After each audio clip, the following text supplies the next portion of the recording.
Hey, what's going on, everybody, and welcome back to the Cobra Built YouTube channel. I have yet another very exciting video to bring to you guys today, and that is we are doing what everybody in the comments constantly requests, and that is some dig racing. However, we're not going to Mexico this time around. We're actually going to a track to do it the right way and how everybody always wants to see it done. We are heading to Cordova International Raceway or Speedway or whatever it is. We're going down there with a couple of guys and we're gonna meet up with some people here in a little bit, but there are some things that I gotta do to this to kind of get it prepared, and because I am driving it there. So I'm gonna drive it there, hopefully not break anything, race a couple people, hopefully get some good races in, get some good content for you guys. But it is a midnight mayhem, so we can go there from 5 o'clock until midnight. So there really isn't a time where we can't race anybody that we want. So we're gonna go there and line up some good races. It might be a couple different videos just to kind of keep the videos on the shorter side. But let me show you guys another thing that you guys have been constantly harassing me about, and that's in this little envelope just right here. So let me show you guys what we got for this. It's a small thing, but it's something that you guys have been constantly asking for. So I already kind of cut open the envelope here. However, there is this. Let me show you guys what this goes to. And before you guys, kind of start thinking, this is for my headliner. I do kind of have to do this probably about once every year, maybe 2 years. My headliner does droop, and the reason why I don't buy a new headliner is because when the car eventually does get repainted, and yes, it is going to get repainted, I'm going to cut out the sunroof that's in the car because that is not a factory sunroof. And to replace the headliner in the car, I would have to cut up a new headliner just to make the headliner fit that sunroof, and I don't particularly want to do that. I don't want to have to buy 2 headliners and cut one of them up and then for however long, put another headliner in it.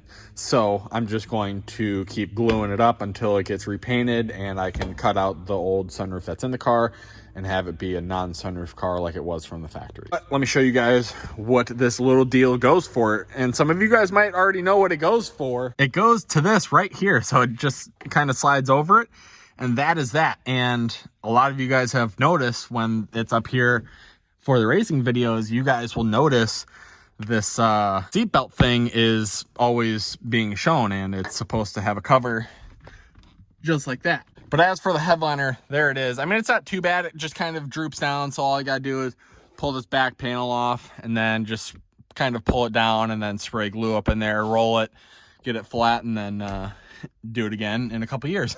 But let me show you guys a time lapse of that.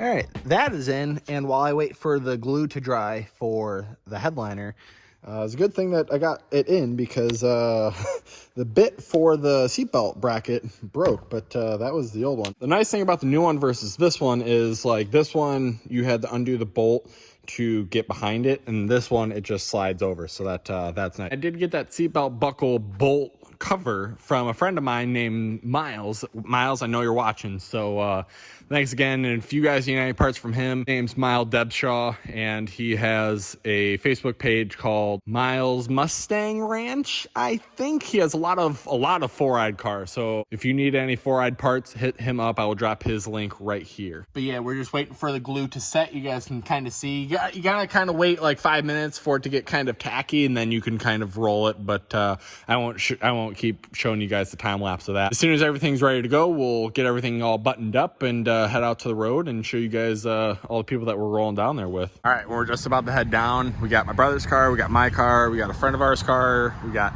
Calvin's car, Chris's car, Brett's car, and then Sean's truck. But Sean's truck is hauling the Coyote Swap King Cobra. But I don't really have any plans for a time slip tonight. I'm just going to be pretty much racing the guy next to me, and as long as I get to the finish line first, that's really all I care about. But I'll show you guys once we get down there and get settled in, and we'll do some racing. And I already have one race set up, so look forward to that. All right, and just like that, we made it, and we're teched in, and the car is ready to go. The guy inspecting it didn't really he just literally looked at it, and that was it. So not that I know it wouldn't have passed tech, but it did. So we are ready to go. And that Corvette right there, the one right there, that is going to be our competition for today's video, at least. I'll show you some other cars, like Brett's car running, my brother's car running, everything like that. But let's meet the owner of this C6. And you guys might have seen this guy in the race with the Subaru. So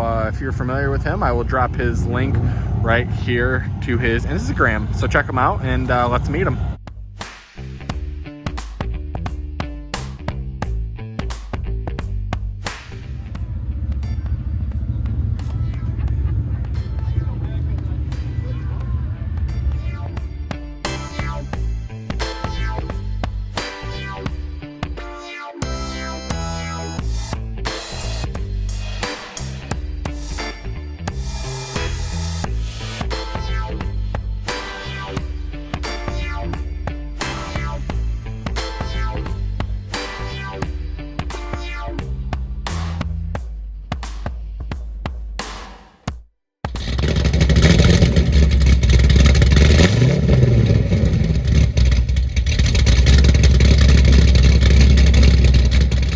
And this is our competition, and your name is? The Gap Daddy.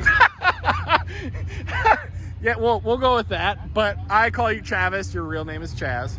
And this is your 2011? 2011. It's a GrandSport, and what is the modifications?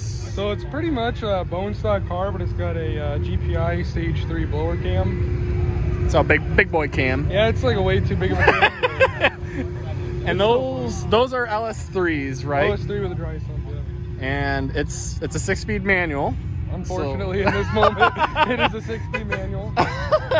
And you are the Gap Daddy. I am the Gap Daddy on a Michelin all season. Michelin all season. So, but those are 12 wides. So 12 wide, yep.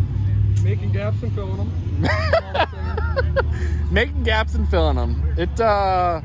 I mean, it should be fun. I'm not, like I said, I'm not doing it to win or lose. I'm doing it to have a good time. And they're both manuals, and we both don't know how to big race. The advantage I'd say that you definitely have on me is the fact that you've had that car for a very long time. You and that car with like one unit. But. Yeah, that's an advantage. In a realistic world, I feel like this car is theoretically faster. Yeah, 100%. But I feel like your driver ability is going to be a lot faster. Yeah, I mean, I've obviously had the car for a long time.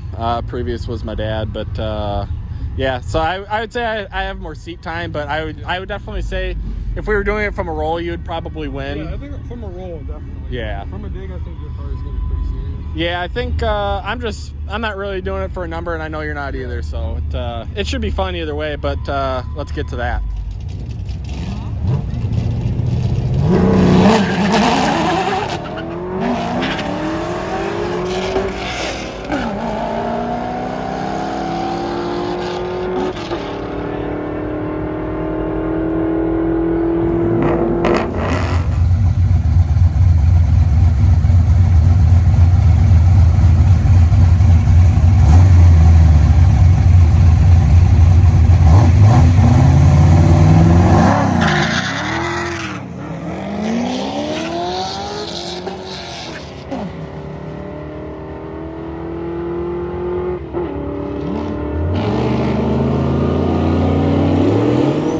Like that, they are back, and Chaz has some work to do.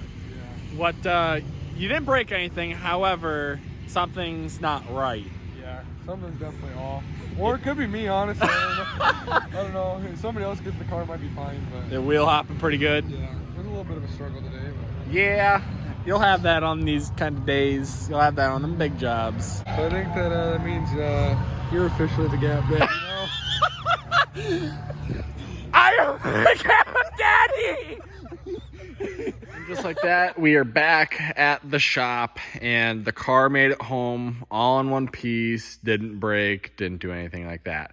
Unfortunately, Chaz had some issues with massive wheel hop. I guess that's a big issue in those cars, which is completely understandable. And like he had kind of said, I obviously have a lot more seat time in this, whereas he just got that car a couple weeks ago. So hopefully we can run it back. I'm always more than happy to run a race back if it doesn't work out in their favor, vice versa. Unfortunately, I didn't get to do a whole lot of racing tonight. That's kind of the sucky thing about those Midnight Mayhems is you don't really get a whole lot of runs, and it's pretty much just a diesel drag show at that point. Everybody in their lifted four-wheel drive diesel truck seems to show up to the Midnight Mayhems, so that's very unfortunate. So, and they drive right through the water box and take all the water with them, and then their big muddy tires catch all of the compound that's on the track. I didn't set any records tonight. Tonight was just, I think the fastest the car did was a 12.1, which, like I said, didn't go out there to run a time, just kind of went down there to have fun and enjoy the night. But that's going to do it for this video, guys. Please, please, please drop a big like and make sure you hit that subscribe button and make sure you hit that bell button as well to get notified when I do post. But take care, guys, and have an awesome day.